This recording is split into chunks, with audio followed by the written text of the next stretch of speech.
Welcome to episode 1 of our mini series, our short podcast series, talking about the road to WrestleMania. Next to me, up top, for those watching on video, that is Scott Young. He's the co-host of The Wrap, our WWE podcast on the Fight Game Media free network. He and Keela also do some bonus content on the Patreon. And below us is Scott Edwards, the host of the 5-star Joshi show, which is both on our Patreon and on our free network. Gentlemen, how are you doing? Let's first start with Scott Young. Scott, you and Keela were up late last night doing that recap, man. How was your day today? Getting some rest. Well, the kids got up at 6 o'clock sharp this morning, so the rest part didn't quite happen like I wanted to. But yeah, we had a late night last night. We got to talking, and me and Keela just be chopping it up, so time flew by. But absolutely, yeah, it last night was a show. Scott, you are in charge of your own network these days, and the 5-star network. So you have a lot on your plate. How can you then put almost 4.5 hours of Royal Rumble adding on to that plate because of how busy you are? I'm still like a kid. Royal Rumble is my favorite show of the year, so it's pretty easy. I heard that from tons of people. So Andrew Zarin and I did a live show last night for We're Live Pal on F4W, and Andrew's very much the same way. He's like, hands down, favorite show more than WrestleMania, Royal Rumble. I kind of feel the same way, though.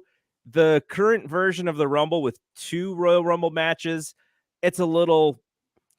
I like the one, and you can't do it anymore. You need the women's and the men's. I wish they would figure out a way, like maybe the men have the Royal Rumble, the women have the Elimination Chamber, and make it unique or something. But still, like, come January, I'm still feeling, it's almost Royal Rumble time.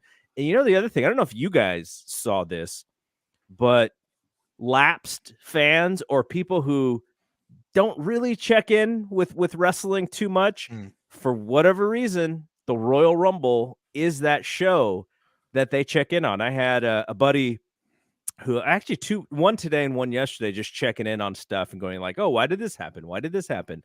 And he clearly doesn't, he's only watching because it's the Rumble.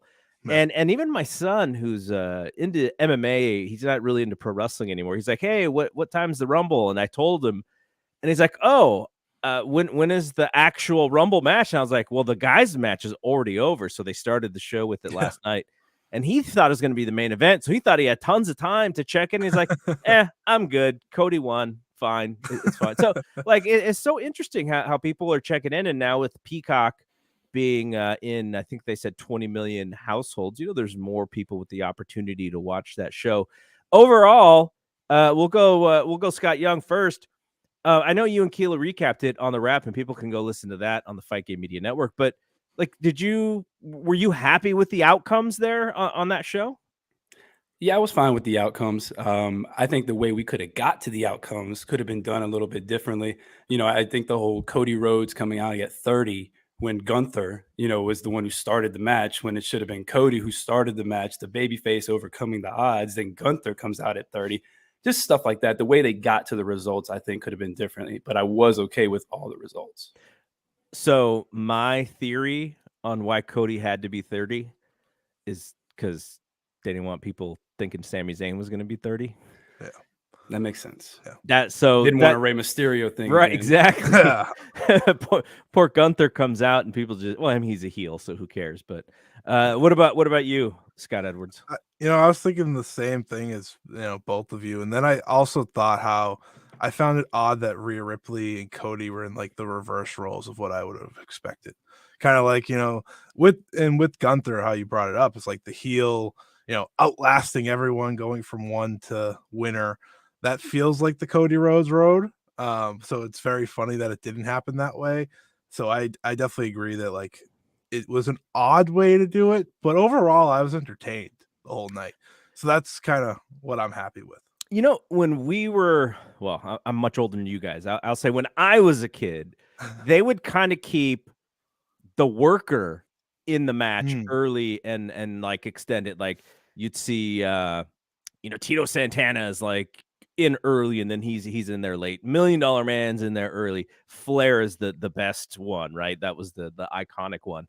And that's what I felt with Gunther was that, oh, here's a guy who can work with every single human being on earth, and let's put him in the Rumble so that he's going to work with all these different styles. He's going to have an opportunity to face off with Brock, but he's also going to have an opportunity to see Chad Gable or someone like that. So I was fine with it just because of the idea of you put the best worker in and just let him go. And I think it worked. Now, Scott Young and I were talking about this before the show started. The lack of surprises was a thing. The crowd, the almost 50,000 people in the Alamo Dome, though Scott Young will love this. Steph Curry drew 68,000 just a couple weeks ago. See, I don't want the strays already early in the game. I'm already catching strays. Right, both of our basketball teams are like playing very average these days. But so the one thing about the Rumble is like, okay, who shows up? Oh, AJ Styles is in the Royal Rumble. Edge is back. Edge is in the Royal Rumble. They kind of went away from that this year. In the men's Royal Rumble, your one surprise was a near 60-year-old Booker T, right? And that was for the local pop, Booker coming out. And I was like, they couldn't give my guy like a scooter or something to get down there. Like this dude's poor knees, and he's hobbling and he's trying to get I was like, come on, you can't do Booker like that. But were you surprised, Scott Edwards, and like just the lack of surprise? Like there wasn't that because I'll tell you why I said that. Mainstream media was following The Rock's social media to see if he's going to show up for this show. He obviously didn't, but that's how intrigued people were. Is The Rock going to show up? Is Austin going to show up? And so when they did that match, there's like no surprises there. There's very little that I would say the mainstream media would kind of catch on to. I think because of last year, I'm starting to get like comfortable with the minimal surprises now. It's like, hey, we have this full roster and then some. We should probably use most of them. Yeah. Last year, what the biggest surprise was Bad Bunny and Shane McMahon.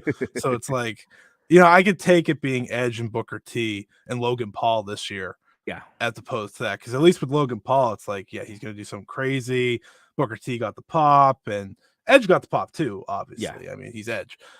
So I think personally, I like this overall match better this year and the surprises because, again, I didn't have Shane McMahon in the Final Four, as I talked to Scott on Twitter about the other day, actually. Right. Wow. Yeah. That was quite the prediction. You know what I'm going to do? It's going to be Scott and then Scott E. I think that'll work better. We didn't work this out before the show started. Scott, were Edge's abs painted on? No, that's not my real question.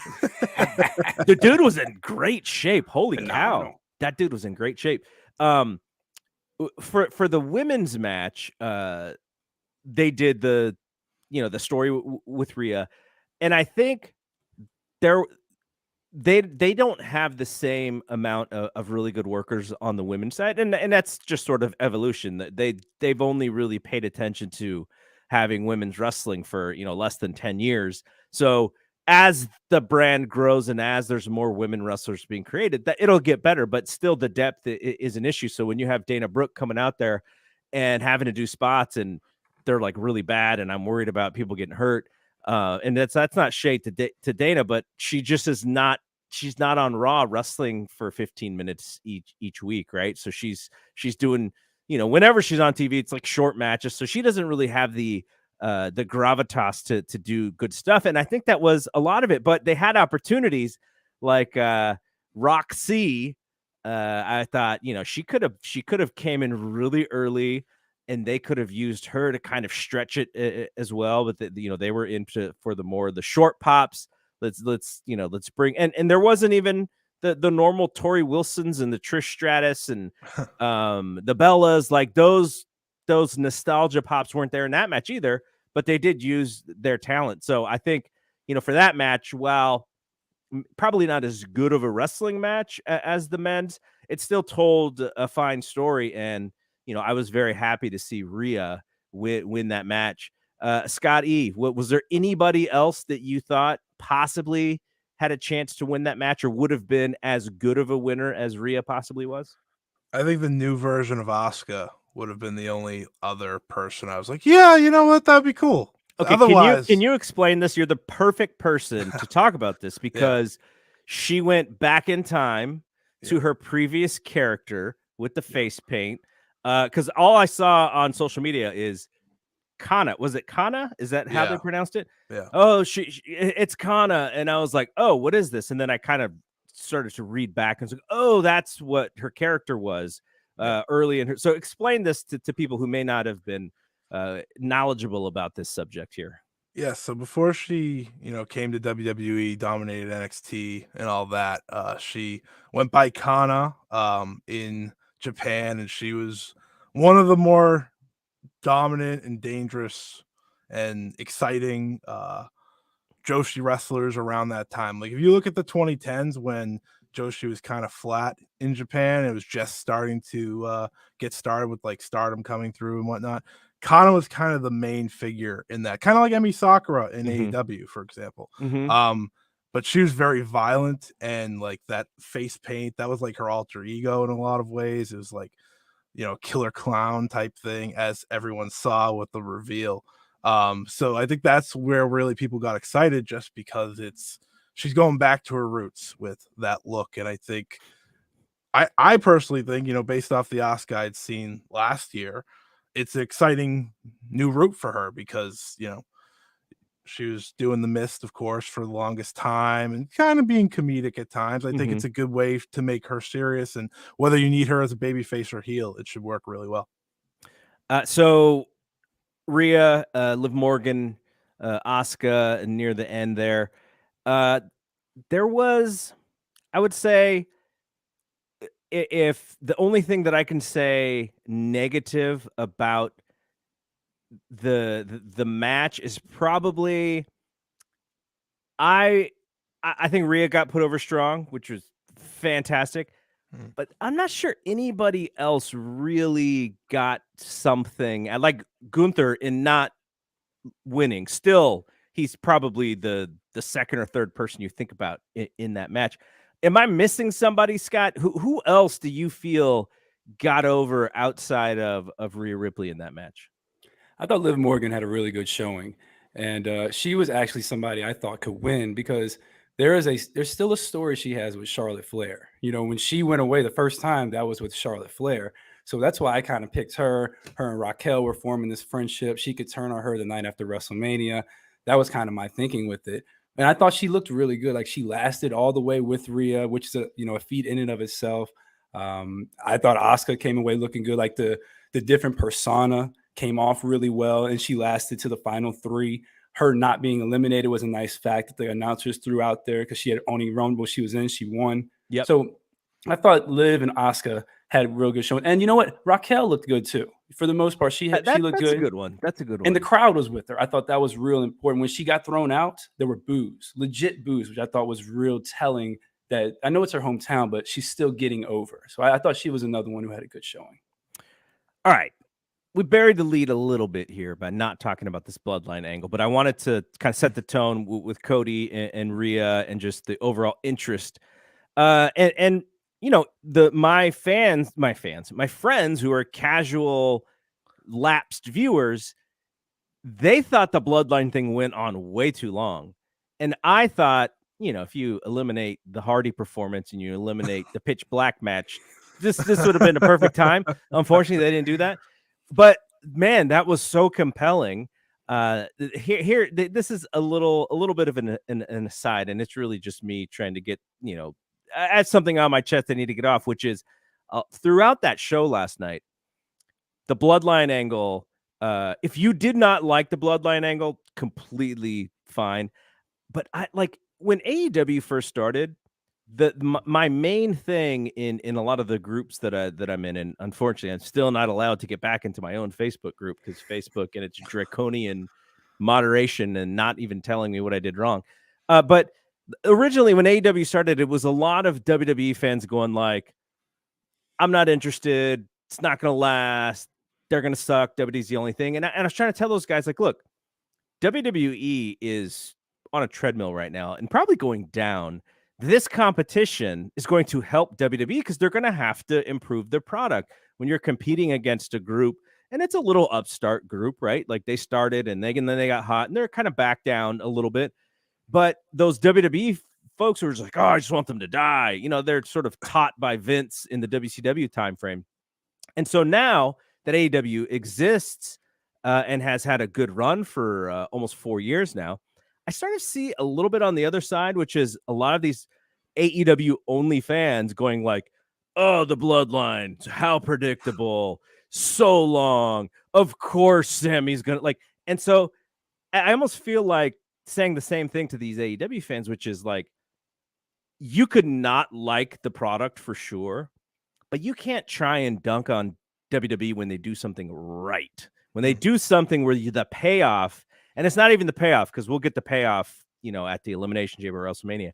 But like those people are kind of getting on my nerves a little bit, where it's like, you know, AEW good, WWE bad, and I'm just like, come on, like don't act like children. Like you are better than this. Like you come from, you know, you're a fan of a company that's like, you know, putting all of these different organizations together and saying like, look, wrestling is good for everybody. So anyways, I just needed to get that off my chest.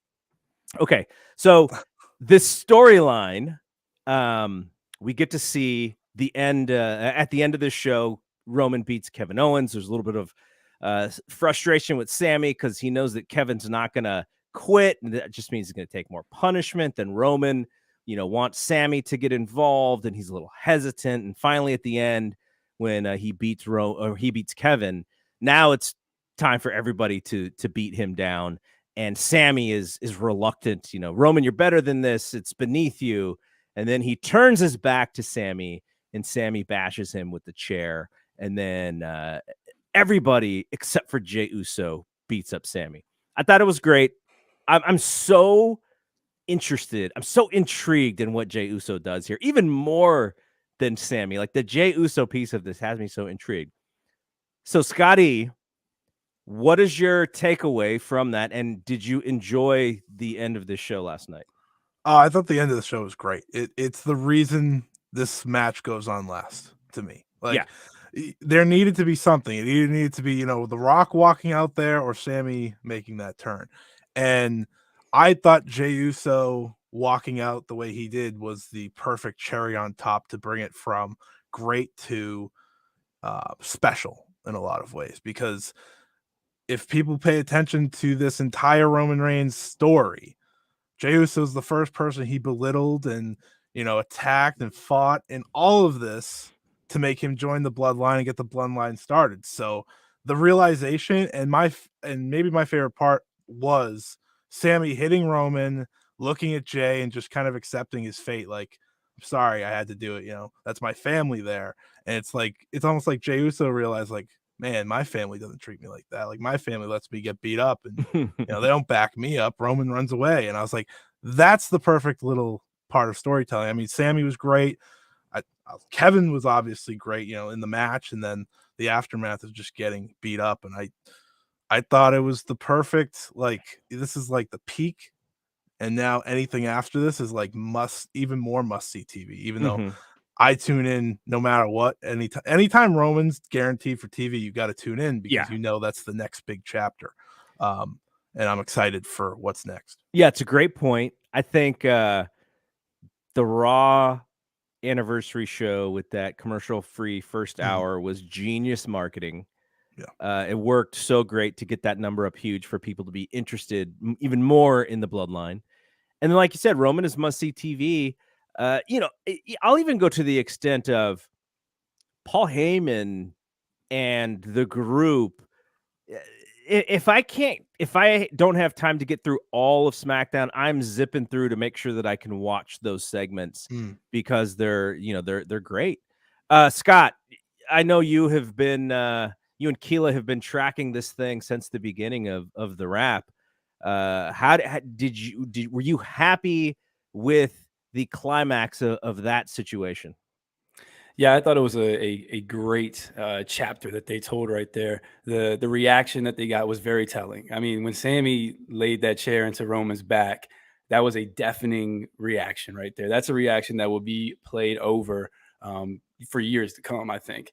And Scott E brought up a great point about Jey Uso, because this whole thing started with Jey Uso, and even just the Sami Zayn portion of the story has been Jey Uso saying, yo, this dude is not the one. This dude is not the one.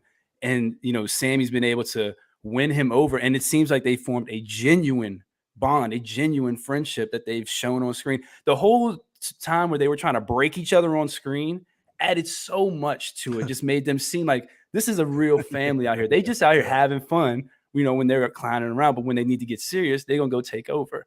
And I thought that's a great point about Jey Uso, because he's been an integral part of it. When Solo was about to take him out, it was Jey Uso who brought a video defense by himself. And Paul Heyman's flabbergasted on the other side. Yeah. Great facials. Every time he's on screen, facials are great. So, yeah, I have no idea where they're going.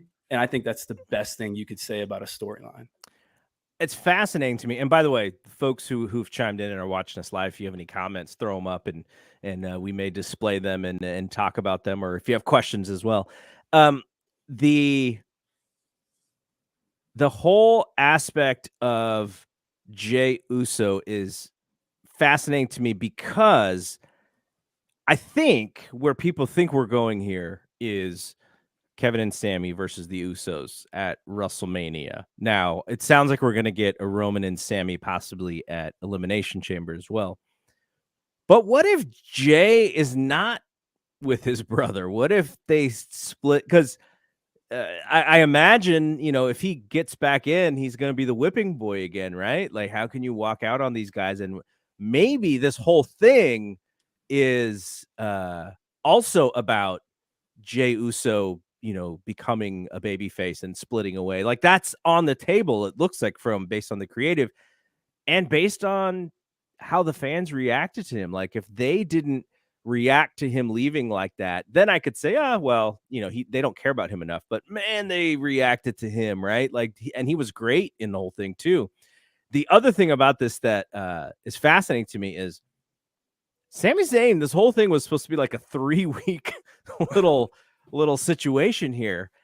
And kudos to Triple H and to Paul Heyman and to Roman and all the people who are involved in this story for seeing that it had more legs than just the 3 weeks, right? Because Roman could have put the chair in this dude's back, a while ago, and we would have been done with this, and maybe the storyline would be different. But the fact that they saw this has legs, and it's really the anti-Vince McMahon idea, which is, this ugly little guy, he's got to be the butt of the joke. Like, there's no way he can beat our handsome Roman, our champion. He can't stand toe-to-toe with this guy. And as we learned from Daniel Bryan now 9 years ago, can you guys believe that? 9 years ago, Daniel Bryan, you could go with something that is hot, and if it does, if the climax is winning the title and then it sort of falls off after that, fine, then get the title off of them. But there's still a climax, right? So that's the other reason I'm fascinated with Sami here, because it could continue to get hotter. And what if he pushes Cody out of the WrestleMania picture for the title, right? I mean, it's possible. I don't expect it to happen, but it's possible. But it's just the idea that Triple H has been like, okay, our ear is to the street here. We're listening to these fans. This thing is getting over. We need to keep doing it. We need to throw more, more newspaper into this fire to keep this flame going and see how much we can get out of it. That's the biggest part to me, as far as what Triple H is doing. Scott E, do you have an idea? Because I know Scott said he doesn't really know where this is going. In your mind, do you have an idea where you think that they're going? I've had like 7 different ideas in the past 24 hours. I've thought about, Cody just wanting the WWE championship, because that's the belt he's very much said he's wanted. And maybe that's how you get 2 title matches on WrestleMania. Yeah. You have Sami go for Universal, because but then it's like, all right, well, who should beat Roman first? And that's the game you play there. I've thought maybe Sami has to go through all of the bloodline to get to Roman. I've thought maybe they just go with the tag title match. We call it a day. Yeah. I have no idea. And I think that's the best part about this is that it's nice to not have an idea. And, predictability is a good thing sometimes, like it was, I thought, with the Royal Rumbles, at least with Cody, because Cody felt like the right answer. Mm-hmm. But the unpredictability is really, I think, why a lot of us love this stuff, right? It's like, what is next? Can Sami Zayn get to the main event? Can Sami Zayn win the title? I hope so. Do they go the Eddie Guerrero route and have him win in Canada at Elimination Chamber? I don't know, but that's kind of like all the ideas that have popped into my head, and I think that's what I'm so excited about. It's funny that you mentioned that match, and the only is reason because AEW Revolution is coming up in late February, early March, and AEW is running the Cow Palace, which is where that match happened with Eddie and Brock. They're running the Cow Palace for Dynamite and Rampage, and then Revolution is at the Chase Center where the Warriors play. All right, so I wanted to throw this up. Matthew Burrell, who is fantastic, he comes on Wrestling Observer Live with Dave and I. Always has great questions. Patreon, YouTube stuff for us. He's always a great contributor. And he says thoughts on the idea that Sami can't be in the Mania main event or become champion because of the company's relationship with the Saudi Arabia dictatorship. Okay, so I asked Dave the same question posed by a friend of mine, John Quinn, and Dave, he hadn't really thought about it, but he says, it's a fantastic question.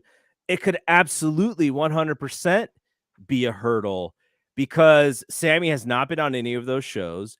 If he did win the title, then you wouldn't have that title on that show. People would know why. This would create a little bit of a hysteria in the wrestling fan Twitter universe, which can flex their muscle a little bit sometimes.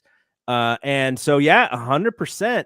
But do you guys think, do you guys want to have a shot at answering that question? Scott, do you think that could be a problem? I think it could be a problem, but I think one thing that with the Sami Zayn thing is, even if he wins the title, he doesn't have to be the face of the company, and he doesn't have to keep that title long term until they get to Saudi Arabia. So he can have the big moment, come out Raw after, get all the adulation that he deserves, and then he can lose the title shortly thereafter. He doesn't have to be that dominant, long reigning champion. So I think it is a great point, but I think it's something that they can work around if he were to win the title. What do you think, Scotty? I think that's kind of where the idea of splitting the belts comes into play. Because say Cody Rhodes is one champion, Sami Zayn's the other. All right, Cody Rhodes can go main event that Saudi Arabia show. I think Scott had a good point too, though. With Sami Zayn doesn't have to be that long time reigning champion. This is one of those stories where it's all about the chase, not usually about the reign, and that's okay. I think it's a good question though, because maybe that does keep them from doing it, but I don't think they have a show until the end of the year. I could be wrong. Are they only doing one this year in Saudi Arabia? I don't remember what the schedule is. I don't know their schedule. But. Yeah. Okay, so another question here. If Cody wins the Undisputed Championship against Roman, do you think the fans would cheer anyway, even though Sami is the hottest babyface? So I'll sort of give my thoughts first. I think if Cody is winning that belt on one night, Sami has got to be on top or very high on the card on the next night, because if let's say he is in the tag team title hunt, then you make that belt, or you make those belts main event belts by putting those guys at the, it may not be an actual main event because you're going to want whatever one of your women's titles to be very high up there as well. Maybe Bianca and Rhea, but it's got to be high up there because it doesn't have to be exclusive. Like if Cody wins, it doesn't mean Sami gets nothing. It means Cody wins, and then let's give Sami something important to do as well. So I think that's how they would pacify it. I thought yesterday, going back to the Royal Rumble, had Cody not been number 30, fans would, even though they told us he wasn't going to be in the Rumble, I think fans would have been upset, and that's where you maybe get that moment that is the question asked.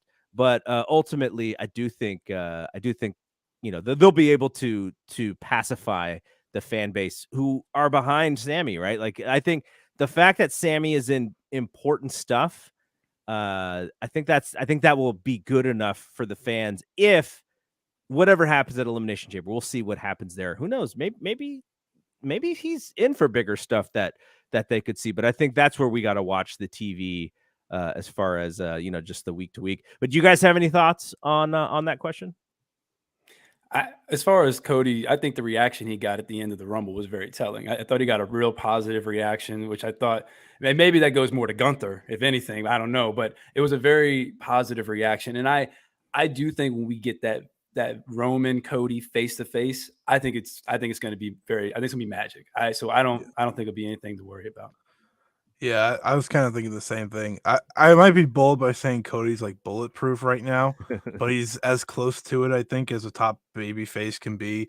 People just love this guy. Like having him come on at 30, even though everyone knew, people were still beyond excited. He got his big entrance and everything, which I did chuckle at. But I think, like Scott said, once him and Roman are face to face, Sami Zayn won't be there. Like, thinking back to Daniel Bryan, remember when John Cena and Randy Orton were facing off at the contract signing, and they had all the wrestlers out there, former world champions, and they stole the show with Daniel Bryan. That's not going to happen this time. Sami Zayn's nowhere to be found. It'll be interesting to see. Like you said, maybe Sami Zayn is in for more, but I think Cody will be fine. All right, another question. What do you think of Bianca versus Rhea and Charlotte Flair versus Naomi, having Naomi getting the shot at the Chamber?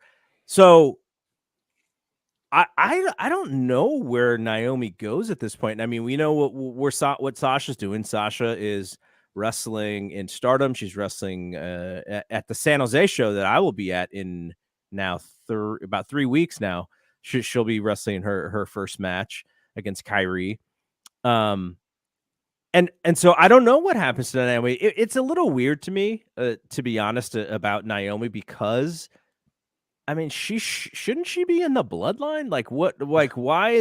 Why wasn't she involved in the storyline in this way? Maybe they wanted her to stay babyface, but I mean, her husband is involved in one of the best acts going on. So you would think that's where she would be, but who knows? She may not really want this day-to-day stuff in wrestling, and I don't know. I don't know her at all, really, and any of that. So the second part of that is, if you go Rhea and Bianca, who do you have go with Charlotte? And I'll open it up to both of you guys. Scott, you can go first, and then I'll give my thoughts. So I think it's two options. I think you either go with Raquel or you go with Liv Morgan for Charlotte Flair, and that's if Rhea goes with Bianca, because Rhea could go with Charlotte, and right? that's what I'm thinking. The money matches, that's the biggest match you could do. I think Rhea trying to get her victory back. The only problem is Rhea is gonna be the baby face if she does that going against Charlotte at WrestleMania. Yeah. There's no doubt about that. So if you want to keep her heel, she has to choose Bianca, and that does open things up. So I think it's got to be Liv or Raquel if we're going with Charlotte, and she's not facing Rhea Ripley. Do you guys? You guys obviously remember this, the pandemic WrestleMania where Charlotte beats Rhea, and then they asked Triple H, like, "Oh, okay," and he's like, "Don't worry, we got a story. We're gonna tell this story," and nothing happened again. Yeah. And it was like, so I'm like, maybe this was like a 3-year, in a 3-way story. Yeah. Yeah. He's just like telling this long old story that we're now circling back to many, many years later. But that's an interesting point about the Charlotte being the babyface, which I find her to be really terrible at. It's just not natural for her, the smiling. It only works against Ronda. Because Ronda's very disliked by that fan base. But what do you think, Scotty? I think Charlotte could be healed by WrestleMania. That's just kind of how her whole thing goes. Like, they just were like, you know what? this didn't work. They've done it 95 times. They'll do it another 10. When it comes to who she faces, I think Naomi would make sense if Naomi's playing a Bloodline heel, because the Bloodline is not getting cheered anytime soon. I always go back to Becky. I know Becky's on Raw. I know it doesn't make sense, but Becky's gonna have a big match, I'm sure, and I'm probably they're not holding off Becky and Bayley until WrestleMania. Seeing a week ago we were supposed to have a steel cage match. Yeah. I think Liv Morgan and Raquel are great shouts too, because Raquel is kind of getting pushed up that ladder there on SmackDown. But yeah, maybe they're playing the long-term NXT championship story with Rhea. I've always thought once Rhea won, I was like, oh, she's just gonna face Bianca, because that was the match they wanted to do last year on a pay-per-view. Obviously didn't happen. It kind of feels big enough, the 1 year Bianca reign against Rhea Ripley, who's been one of the best, if not the best part of the women's division for months now. And I'm so happy that when they did the Christmas video, Mama Mysterio, she was no punk on Christmas. On Thanksgiving, she was a punk. She let Rhea come into her house. She didn't grab the chancla. She didn't do anything. And on Christmas, Rhea got hers. Mama Mysterio proving this is my house. So here's my thought, and like I was thinking about this from the perspective of why they brought not why, because obviously you bring Ronda Rousey back because she's a name. She's a big name. She's really famous. Wrestling fans seem to not feel that she's worth it. I get it. I get it to an extent. But when she came back for last year's Royal Rumble, I remember being on Wrestling Observer Radio with Dave Meltzer, and I was like, okay, they are setting up Ronda and Becky, right? And he's like, yeah, it really sounds like that. And so then fast forward, I think it was the next week, he's like, by the way, it's going to be Ronda Charlotte. And I was like, what? Why? Like, what? And he's like, well, I think it's going to be Ronda Charlotte. And then they go the next year for Ronda Becky. And here we are the next year, and neither of them are champions. So if you did want to do Ronda Becky, you could do it as, Raw legend and icon versus SmackDown legend and icon, but there's no belts involved. We'll see what happens with Becky and Bayley, like you said, because that's kind of the thing is, where do you put both of them if they're going to be at WrestleMania? You want, you have 2 nights, so you want, upper card matches from both genders on those shows. I don't know if it's going to be Becky and Ronda. I don't know if it means as much without either of them having a belt. I know Ronda could get a lot of heat. Some of it'll be legitimate, and some of it'll just be the booze that she normally gets. And Becky is a giant baby face right now. So maybe they could sort of reinvigorate that thing, and then you leave, one of the women. Here's what I don't want. And I'll answer this question by saying what I don't want. I do not want Charlotte and Nia Jax. That is what I don't want for WrestleMania. Right? Don't even speak that into existence. No. That is not something that is high on my card. Okay. So we have 2 more short segments here.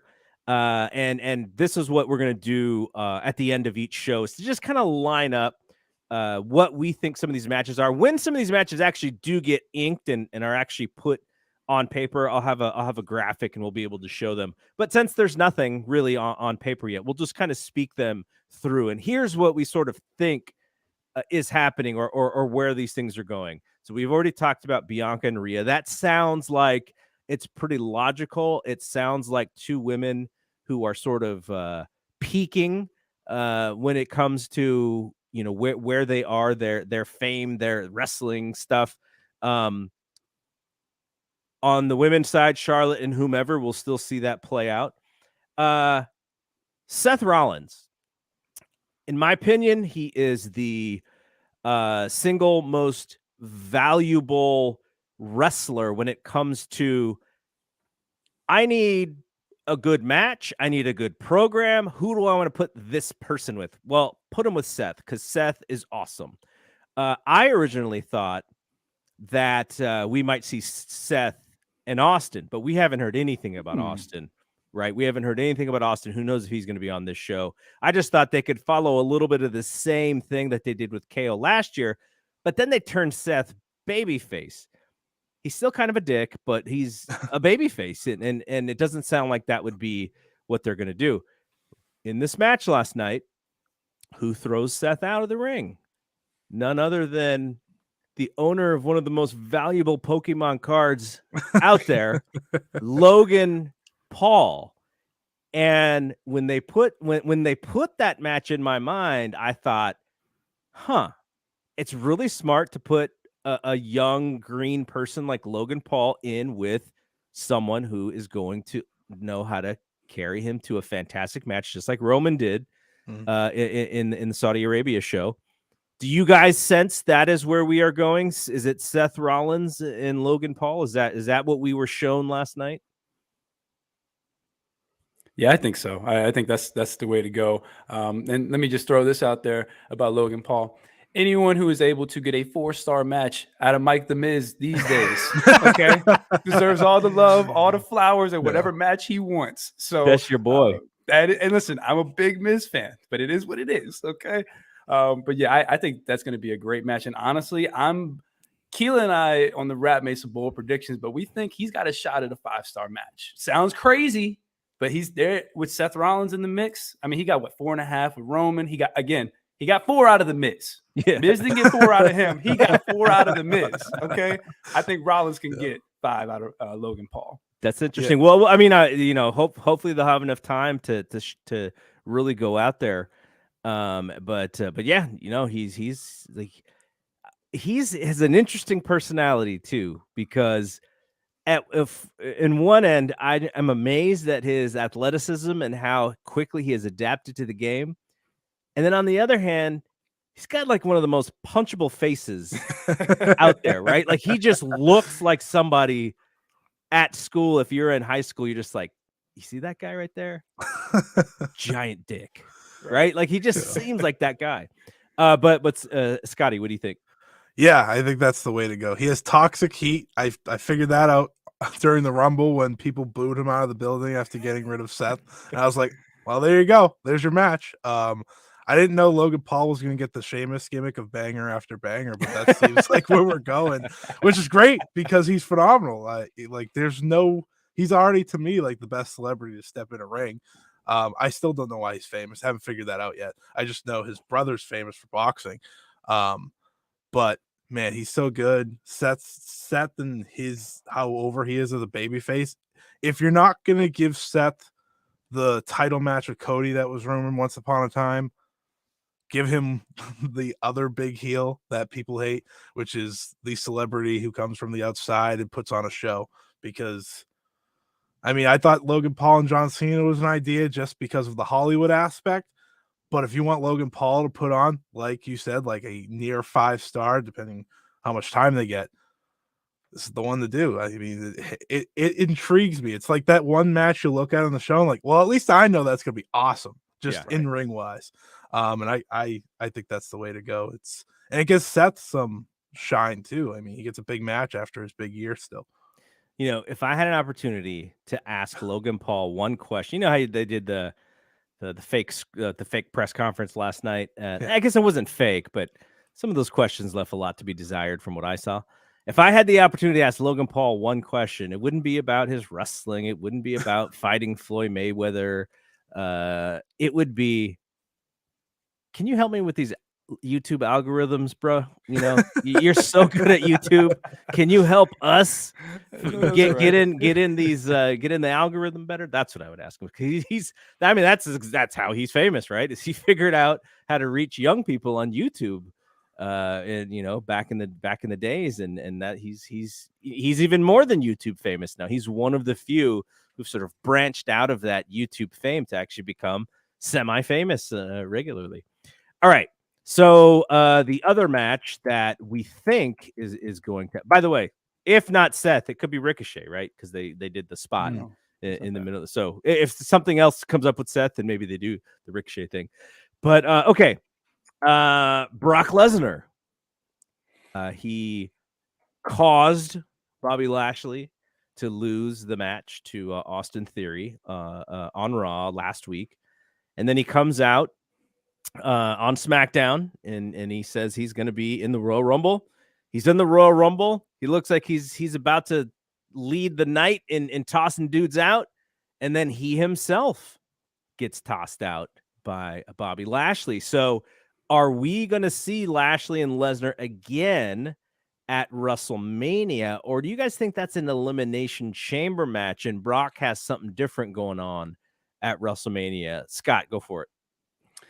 I do think it's going to go until Mania because Brock's a guy that you don't have to have on TV. He can show up whenever he wants and can cause Lashley to lose a big match. I think they gave us the tease of Lesnar Gunther just so that's in people's minds to kind of gauge that, because that was a nice tease, but I don't think they touched. I think Gunther threw one chop. It was when the countdown was going on. Yeah. But yeah, I think we get the because I'm sure I think they're 1-1 right now. So I think we get the rubber match at WrestleMania, some type of falls count anywhere, no DQ, something like that.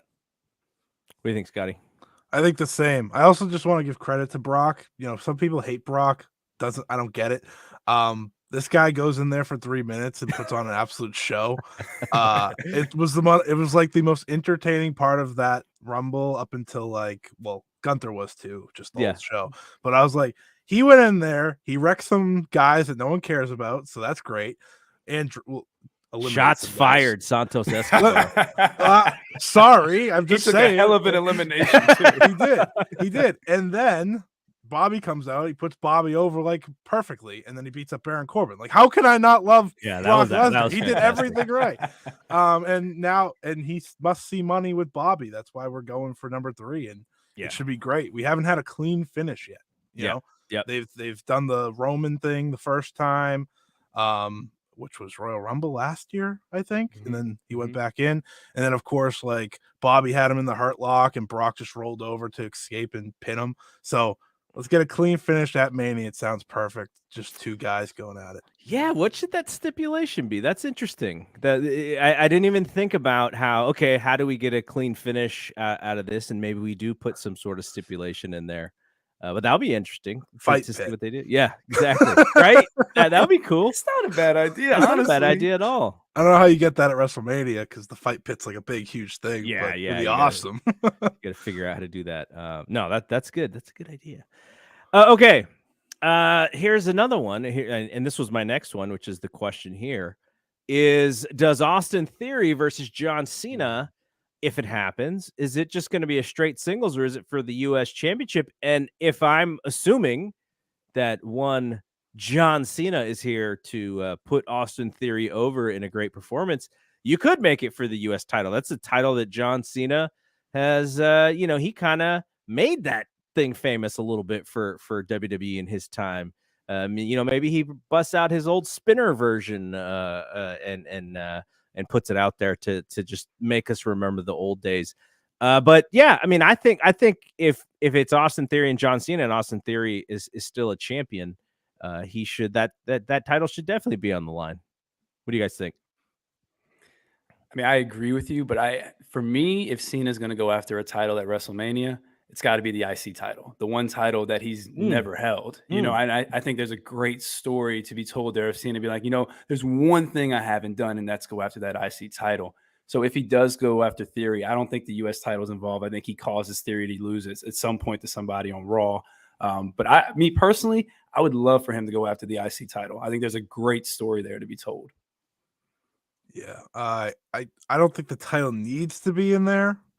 With Cena, like Cena's the title in a lot of ways. Yeah. Like that's all you need. But if Theory's champion, you could always do it. But I don't know. You could always put it on Seth and make Seth and Logan Paul a United States title match if you wanted to. I feel like Seth just can come into the United States title picture whenever he wants. I think that's what I've noticed. And I don't know. The idea that Logan Paul was to win a title is just intriguing to me as well. Even if it's a mid-card title, if he was to win it and not be around all the time, just play this heel that's like, yeah, I'm here, now I'm not, taking the work rate title, which it was for a lot of the past year. I think that would be intriguing too. So I don't think Austin Theory versus Cena needs it, but if it has it, it makes sense because that's a title connected to Cena. All right. We talked about it's probably going to be Cody Roman, though we can't put that in even pencil yet because there's still stuff going on. More than likely, that'll be the match. The Usos and Owens and Sami, that's kind of also like, that's an idea, but I don't want to put those on the board yet because lots of stuff is still going to happen. So we will discuss these over the next several weeks until WrestleMania. So why don't we end with this question? And I think I'm going to ask this question to everyone who does this show, because we're going to bring on lots of people from the Fight Game Media Network. Well, I'll also look into bringing some people from outside the network as well. But I think it's a good opportunity to, for a lot of us who don't really work together to kind of work together. I think this is fun, bringing the two Scots in here. Okay, the question, and this kind of shows your age a little bit. What is your first favorite WrestleMania moment? And I'll let Scott go first. So it's one of my favorite WrestleMania matches. Rey Mysterio versus Eddie Guerrero, the opening match when they were both tag champions. I thought that because of my age and just not seeing a lot of wrestling at the time, I thought that was so intriguing that these tag champions were going to go off and square off, and it was going to be the first match of the show.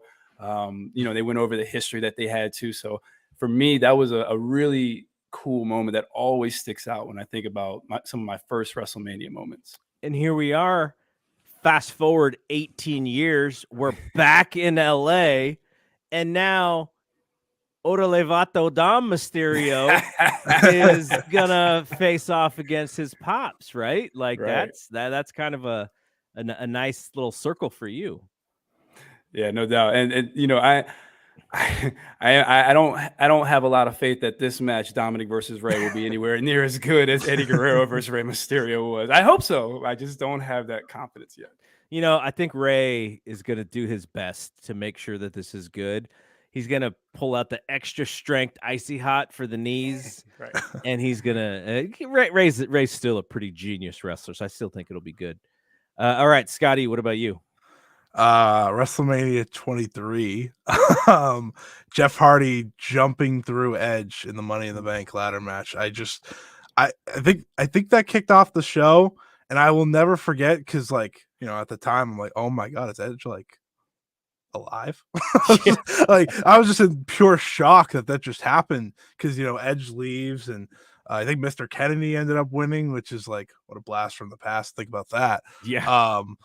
But it was either that or Stone Cold stunning Donald Trump and everyone else in that match. I always appreciate the battle of the billionaires. And then Undertaker and Cena were my guys before I even knew who they were. And them getting those wins was a big win for me. Taker and Batista on that show, right? Yeah. That's right. And then Cena and Shawn in the main event. Yeah. It was supposed to be Triple H again, but Triple H got hurt. Yeah, I didn't. It's the funny thing is I didn't start watching until No Way Out that year. I didn't even know who Triple H was. I played SmackDown versus Raw to get into wrestling, SmackDown versus Raw 2007, and he was on the cover of it. But I was like, I didn't know these people were real until I accidentally turned it on one day, and I was like, oh, these people were a real thing. It was awesome. But yeah, I didn't know Triple H was a person until they started building up his comeback. I was like, oh, that's cool. All right. That was so the kid in me. I'm aging myself here because I can tell the both of you. I did not see the first WrestleMania live. I didn't get into wrestling until a little bit after that. I did see the second WrestleMania on the weekend. I think WrestleMania 2 was on a Monday night or something. It was something like that. And so then I got the tape the next weekend. My buddies recorded it. WrestleMania 3 was the first WrestleMania that I was really super jazzed for, where I sort of knew everything that was going on. And so I was very, very nervous about Hogan and Andre as a young, how old would I have been? A young 11-year-old Hulkamaniac, 10-year-old Hulkamaniac. So back in the day, if you had a cable box, you could turn to the pay-per-view channels and you could hear the audio. you couldn't see the picture because they would do something what is called scrambling. So the picture would be like wavy, and it's like you took drugs and you're trying to watch TV or something. That's what it looked like. So I could hear the audio, but I couldn't really see the picture very well. So I knew when Hogan and Andre were going to be in the main event. All I did was I sat in front of this TV to listen to make sure that Hogan didn't lose. Now, my dad spoils it for me the day before. He's like, "Oh, by the way, I heard somebody put like $100,000 on Hogan to win this match." And I was like, "How can you bet on wrestling?" And he's like, they know who's going to win. Why else would the guy put the money on Hogan unless he knew he's not losing that money. He's not going to put that much money to lose it. I was like, oh man. So now I think back, I wonder who told whoever that guy was who put the money on Hogan. But I was still nervous, listened to it to make sure that Hogan won, and I heard the body slam. And so honest to God, the anticipation for this squiggly line match was like big time for me. And then when I watched it, was a little anticlimactic because I'd already known who won, and I watched it, and then the match is not great, right? But I will say the Savage and Steamboat match, which I think a lot of wrestling fans, even the hardcore wrestling fans back then, kind of poo-pooed a little bit because like, oh yeah, it's the best WWF match, but Flair and others and Steamboat and others had done better matches than that. I was like, yeah, but not on this giant stage on pay-per-view. Like that was pretty fantastic. So that's my like real first WrestleMania moment there was WrestleMania 3. And I got to figure out a way how to ask this similar question. And I got to figure out I got to just have different stories for these old WrestleMania moments that are just logged in my brain. But okay. I want to give you guys the opportunity to shout out the things that you guys want to talk about, your Twitter, the shows that you host, anything you got coming up. Go ahead, Scott. Well, thank you, man. I appreciate it for having me on today. It was great to chop it up with you and the other Scott, the better Scots, the more knowledgeable Scots. But you can find me on the Wrap with my better half, Keela Cash, great captain. She does a great job steering the ship. She makes me look good every week. And you can find me on Twitter at Knee4 Marvel vs. DC. That's the number 4. I'm either on there talking about why LeBron not getting no love from the referees. He got Scotty's team, the Lakers and Celtics the other night. Yeah. And you know what? Sorry. I'm not a Celtics fan after the finals last year. So there's just all kinds of hate going on, man. Just all kinds of it. But yeah, okay, that's what I'm talking about on there. One thing I've always wanted to ask you, your Twitter handle, like knee from, like, where does that come from? So I had a podcast when I first got on Twitter called Take a Knee for Marvel versus DC.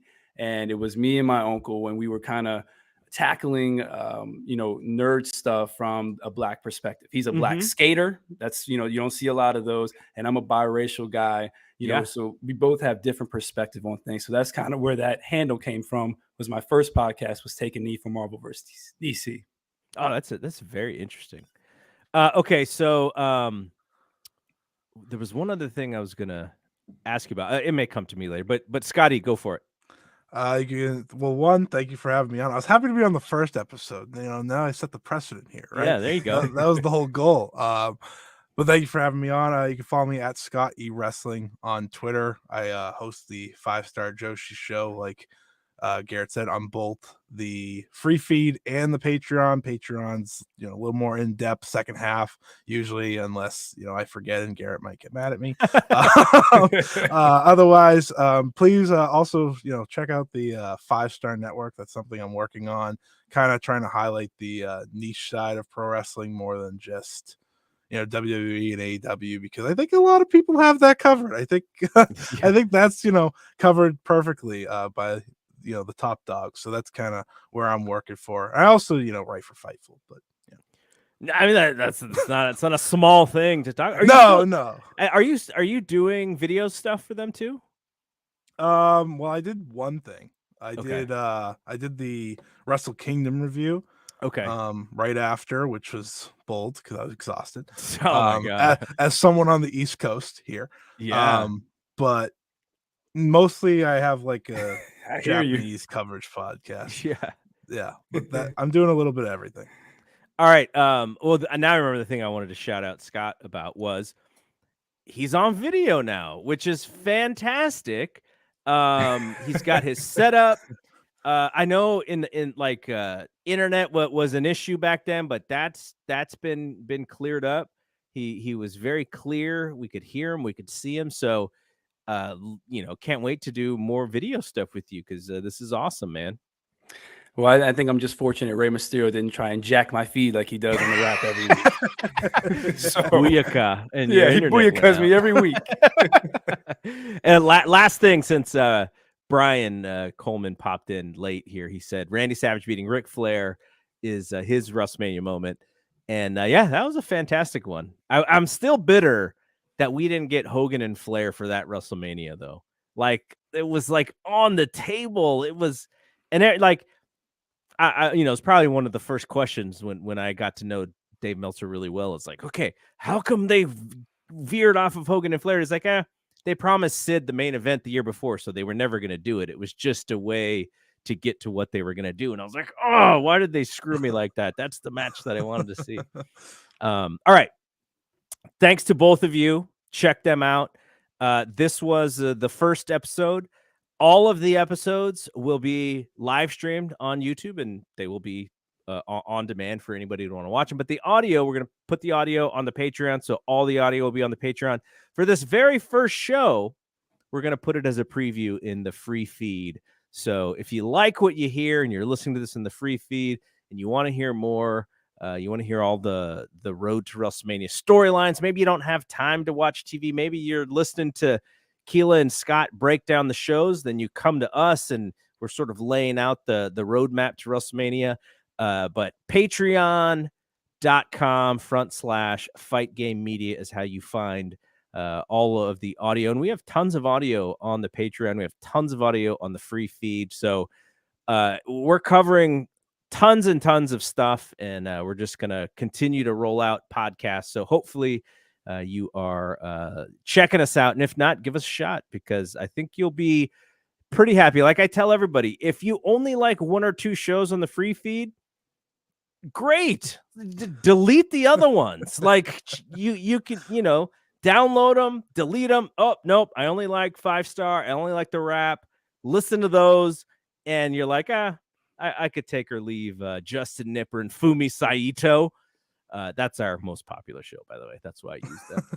But yeah, you don't have to listen to everything, because I think people kind of get a little, they get a little intimidated because there's a show every day essentially in the feed. But you don't have to listen to everything. If you're a boxing guy or a UFC fan, just listen to those shows, and you can delete the wrestling stuff. We just want you to be connected to us. So, all right. Thanks again to everybody for hanging out here and for checking us out, listening to us. For the two Scotts, I am Double G. We will see you when we see you. Peace out.